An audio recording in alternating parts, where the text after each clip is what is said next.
হরে কৃষ্ণ, জয় নিতাই, জয় গৌর, জয় রাধেশ্যাম।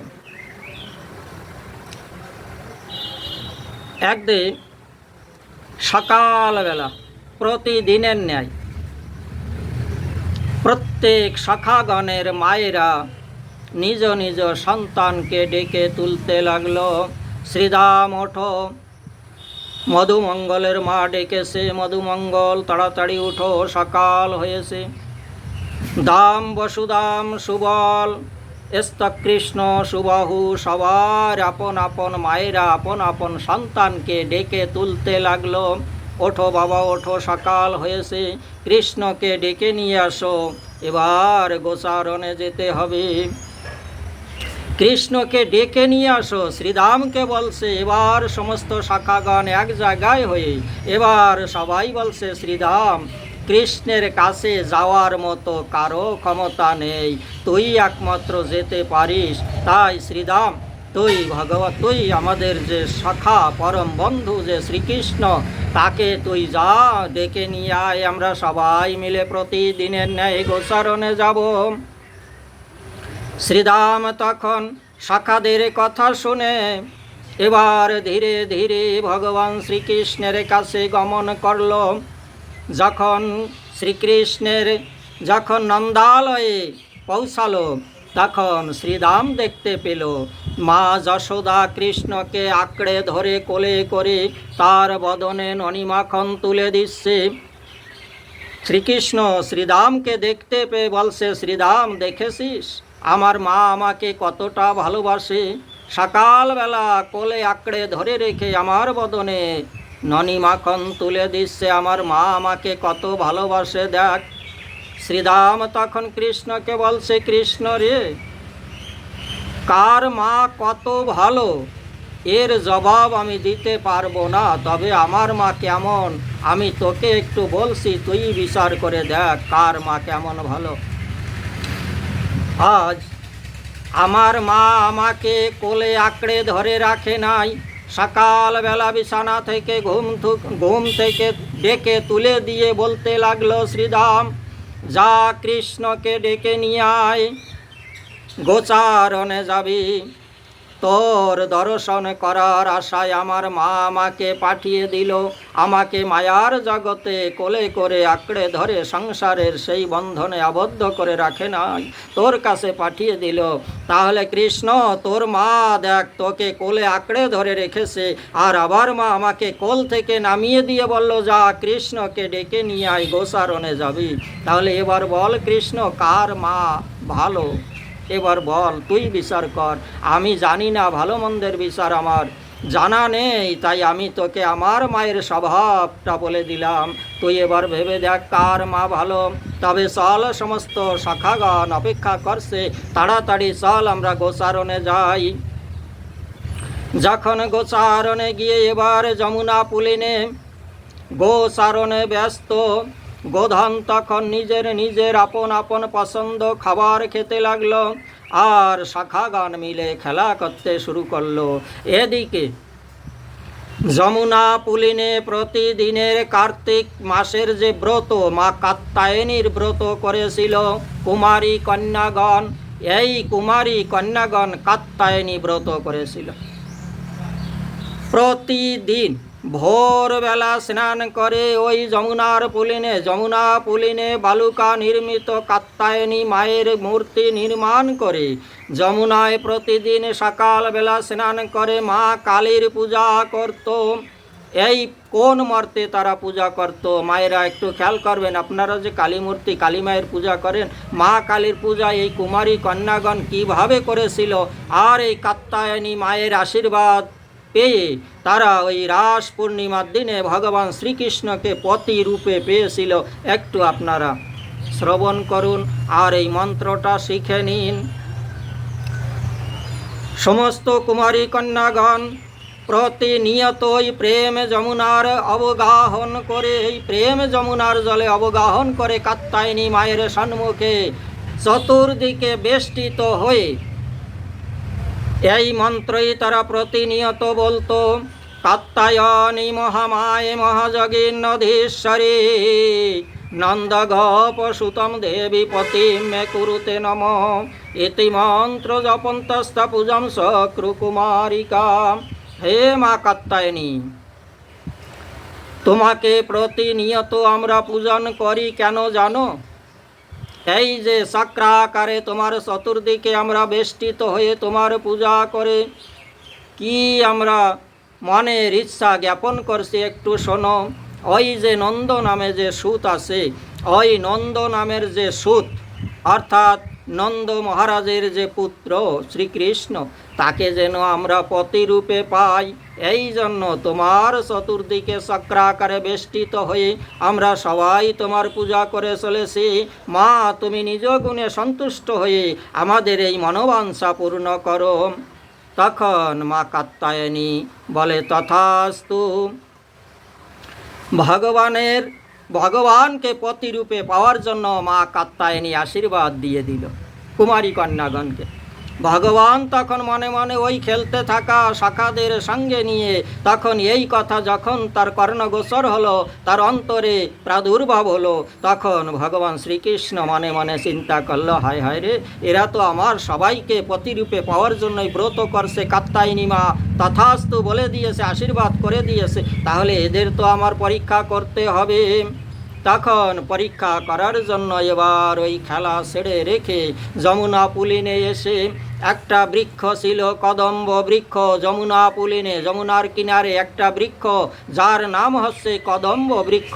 সেই কদম্ব বৃক্ষের সেই মগ ডালে চড়ে বসে রইলেন। মগ ডালে যখন চড়ে বসে রইলেন, এবার পবনদেবকে স্মরণ করেছে। পবনদেব যখন করজোড়ে এবার সম্মুখে দণ্ডায়মান হয়ে আদেশের অপেক্ষায় দণ্ডায়মান হয়ে রইল। বলে, প্রভু আদেশ দিন। বলে, পবনদেব, আজ আমার লীলায় তোমার একটু সহায়তা করতে হবে। পবনদেব তখন বলতে লাগলো, প্রভু আদেশ দিন। বলছে, ওই যে কুমারী কন্যাগণ যমুনার জলে অবগাহন করছে, তাদের যে বস্ত্রগুলো কিনারায় রাখা আছে, ওই বস্ত্রগুলো তুমি আমার এই কদম বৃক্ষের মগ ডালে একটু ঝুলিয়ে দাও। পবনদেব তখন কি করলো, একটা হাওয়ার ঝোঁকার মাধ্যমে সমস্ত কুমারী কন্যাগণের বস্ত্র, যে ভূষণ ছিল, যে পট বস্ত্র ছিল, সমস্ত পট বস্ত্রগুলো এবার কদম গাছের ডালে ঝুলিয়ে রেখে দিল। ভগবান শ্রীকৃষ্ণ এবার আনন্দে বিভোর হয়ে বলতে লাগলো, তোমরা আমাকে পতিরূপে পেতে চাও, দেখি তোমরা আমার উপযুক্ত হয়েছো কি না। যদি আমার উপযুক্ত না হও, তাহলে মা কাত্যায়নী যে তোমাদের বর দিয়েছে, এই বর তো আবার বৃথা হওয়ার যোগ্য নয়, এ তো সঠিকই হবে, ফলবে। অর্থাৎ তাহলে তোমাদেরকে সবাইকে আমি উপযুক্ত করে নেব, যাতে তোমরা আমার ধর্ম পত্নী হওয়ার উপযুক্ত হও, ধর্মপত্নী সহধর্মিনী হওয়ার উপযুক্ত হও। এই ধর্মপত্নী, সহধর্মিনী, রমণী, স্ত্রী, এ সবই আলাদা আলাদা অর্থ। কোনো একদিনের অর্থ প্রকাশ করব, তবু আজকে একটু বলে দিচ্ছি, আপনারা না হয় মনে খারাপ ভাববেন, যাই মায়েরা খেয়াল করবেন। স্ত্রী অর্থাৎ স্ত্রী কোথায়, স্ত্রী কাকে বলে, একটা লোহার একটা পাত্র, দেখবেন এটা ধবির ঘরে থাকে স্ত্রী। এই স্ত্রী ধবি কী করে, গরম দিয়ে সমস্ত কোকড়ানো যেসব বস্ত্র, সেগুলোকে বরাবর করে সমান করে দেয়। অর্থাৎ স্ত্রীর কাজ হচ্ছে যে সংসারে নিজের মত অনুসারে যদি কেউ না চলে, নিজের বিরোধিতা যদি কেউ করে, তাকে ওই স্ত্রীর মতো গরম হয়ে তাকে সোজা করে দেয়, অর্থাৎ চোখ রাঙানোর মাধ্যমে অথবা কটু বাক্যের মাধ্যমে তাকে সোজা করার চেষ্টা করে, সে হচ্ছে স্ত্রী। আর ধর্মপত্নী অর্থাৎ ধার্মিক কর্মে সহায়তা করে, আর পত্নী পতন থেকে যাকে রক্ষা করে। ধর্মপত্নী যদি কোনো পতিদেবতা সংসারের সমস্ত পরিবারবর্গ ধর্মের দিক থেকে চ্যুত হয়েছে, অর্থাৎ পতিত হচ্ছে, তাকে রক্ষা যে করতে পারে, সেই হচ্ছে ধর্মপত্নী। আর রমণী অর্থাৎ সদা সর্বদা তাকে সুখে শান্তিতে আনন্দ দিতে পারে, সেই হচ্ছে রমণী। তাহলে আলাদা আলাদা আরও অর্থ আছে মায়েরা, বিস্তারিত বলতে গেলে এই ভিডিও লম্বা হয়ে যাবে, আপনারা অধৈর্য হয়ে যাবেন, তাই এখানেই বিশ্রাম দিচ্ছি। পরবর্তী ভিডিওতে আরও এক একটা করে বিস্তারিত বলতে থাকব। তখন এই কুমারী কন্যাগণ যখনই স্নান সমাপ্ত হলো, অবগাহন থেকে নিবৃত্ত হলো, তখন কিনারায় তাকিয়ে দেখে তাদের পটবস্ত্র নেই। সানমুখে তাকিয়ে দেখে কদম বৃক্ষের মগ ডালে শ্রীকৃষ্ণ বসে আছে বস্ত্রগুলোকে হরণ করে। তখন এই যে কদম্ব বৃক্ষ, আপনারা হয়তো কদম গাছ চেনেন, কিন্তু আজকের কদম গাছটা একটু চিনে যান। আজকে যে কদম গাছের কথা বলছি, এই কদম গাছ কিন্তু প্রতি গ্রামে প্রতি পাড়ায় এক দুটো করে প্রত্যেকের বাড়িতেই আছে, হয়তো কোনো না কোনো পাড়ায় আছে। তাহলে সেই কদম গাছ, আজকে যে কদম্ব বৃক্ষ, কদম্ব গাছ, যে কদম্ব বৃক্ষের কথা বলছি, এই কদম্ব বৃক্ষটা তত্ত্বগতভাবে আপনারা জানুন। কদম্ব অর্থাৎ এই যে কায়া, এই যে কায়াটা হচ্ছে বৃক্ষ, দম্ব মানে হাওয়া। এই কদম্ব, এই যে কায়া, এই কায়ায় যত সময় হাওয়া না থাকবে তত সময় এই বৃক্ষটা কিন্তু দণ্ডায়মান হয়ে থাকতে পারবে না। তাই এই শরীরটা হচ্ছে কদম্ব বৃক্ষ, এই কায়ার বৃক্ষ, দম্বের বৃক্ষ অর্থাৎ হাওয়ার বৃক্ষ। হাওয়া যদি ফুস করে বেরিয়ে যায় তাহলে এই যে বৃক্ষটা এ কিন্তু ঢলে পড়বে, আর খাড়া থাকার কোনো উপায় নেই। তাই ভগবান শ্রীকৃষ্ণ এই হাওয়ার বৃক্ষ অর্থাৎ এই কায়ার বৃক্ষের মগ ডালে সহস্রার উপরে সেই যোগেশ্বর আদি অনাদির ঈশ্বর বিশ্ব ব্রহ্মাণ্ডের মালিক ভগবান শ্রীকৃষ্ণ এই মগ ডালে সদা সর্বদা বিরাজ করেন। তাহলে এবার কদম্ব বৃক্ষটা জানতে পারলেন মায়েরা, খেয়াল করবেন। এবার বসন কেন হরণ করল? এই যে বসন আপনারা দেখে থাকবেন, যদি কোনো গৃহে জালনায় দরজায় পর্দা থাকে, তাহলে এই পর্দার ভিতরে গৃহে কে কেমনভাবে আছে আমরা কিন্তু বাইরের থেকে কেউ দেখতে পারি না। তাই এই যে গৃহটা, এই গৃহে যে পর্দা টাঙানো আছে, কোন পর্দা? এই মায়ার পর্দা। এই মায়ার পর্দার আড়ালে ভগবান শ্রীকৃষ্ণ এই কারাগারে কোথায় কিভাবে অবস্থান করছেন আমরা কিন্তু বাইরের থেকে দেখতে পারছি না। ভগবান শ্রীকৃষ্ণ তাই মনে মনে চিন্তা করলেন, কাত্যায়নী মা তো আশীর্বাদ দিয়ে দিয়েছে আমাকে পতিরূপে পাবে আগামী পৌর্ণমাসী তিথিতে, অর্থাৎ রাস পূর্ণিমার রাতে আমাকে পতিরূপে পাবে, আমার সঙ্গে মিলিত হবে। তাহলে এই যে কুমারী কন্যাগণ আমাকে পতিরূপে পাওয়ার উপযুক্ত কি না, তাহলে আমি তার পরীক্ষা করব। তখন ওই বস্ত্রগুলো হরণ করলো, অর্থাৎ আমাকে যদি তারা না দেখতে পারে আমি কোথায় থাকি, কিভাবে থাকি, আমার রূপ কেমন, আমার স্বরূপ কেমন, তাহলে এই যে কুমারী কন্যাগণের যত সময় তারা ভক্তি তো করেছে, কাত্যায়নী মায়ের পূজা করেছে, ভক্তি আছে, কিন্তু দিব্য দৃষ্টি যত সময় তাদের জাগৃত না হবে, এই মায়ার পর্দার থেকে যত সময় এই মায়ার পর্দাটা যত সময় না সরাতে পারবে তত সময় এরা আমাকে দেখতে পারবে না। তাই ওই মায়ার পর্দাগুলো ভগবান শ্রীকৃষ্ণ সরিয়ে নিলেন। যখনই সরিয়ে নিলেন তখন এই কুমারী কন্যাগণ ভগবান শ্রীকৃষ্ণের স্বরূপ দেখতে পেয়ে আনন্দে তারা দুই বাহু উত্তোলন করে হা কৃষ্ণ হা গোবিন্দ আমরা সবাই তোমার হলাম বলে যখন দুই বাহু উত্তোলন করে যখন করুণ স্বরে আহ্বান করতে লাগলো, ভগবান শ্রীকৃষ্ণ তখন তাদের আপন করে নিল। বলতে লাগলো, এখন তোমাদের আমাকে তোমরা পতিরূপে পাবে না, কারণ তোমরা সর্বস্ব ত্যাগ করে আমাকে তোমরা একমাত্র সমস্ত তন মন ধন সবই আমাকে অর্পণ করেছে, মান সম্ভ্রম জীবন যৌবন সবই আমাকে সমর্পণ করেছ।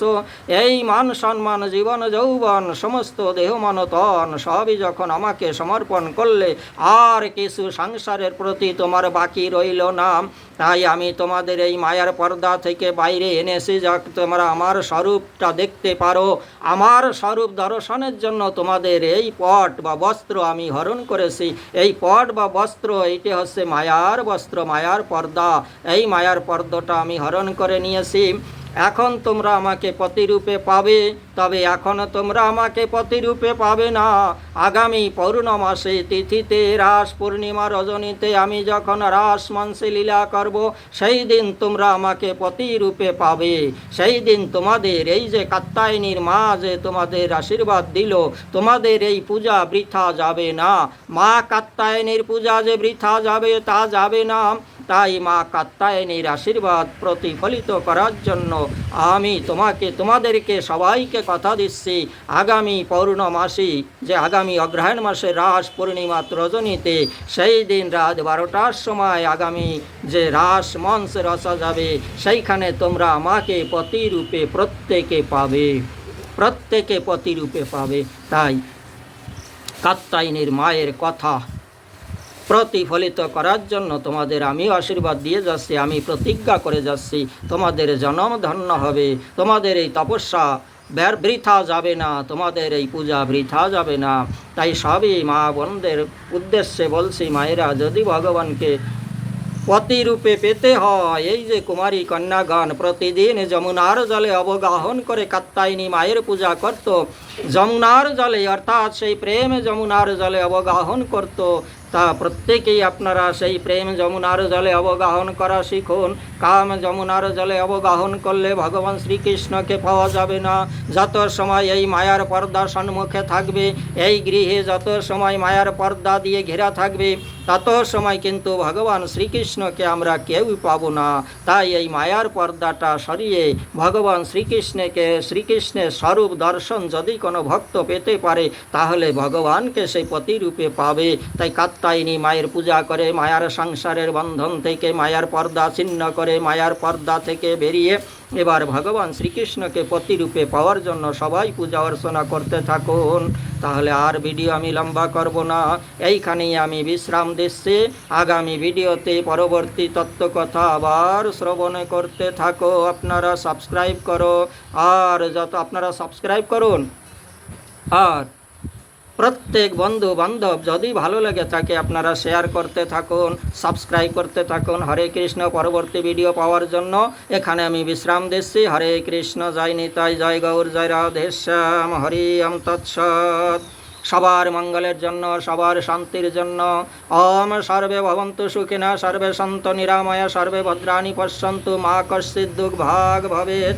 ওম শান্তি, ওম শান্তি, ওম শান্তি।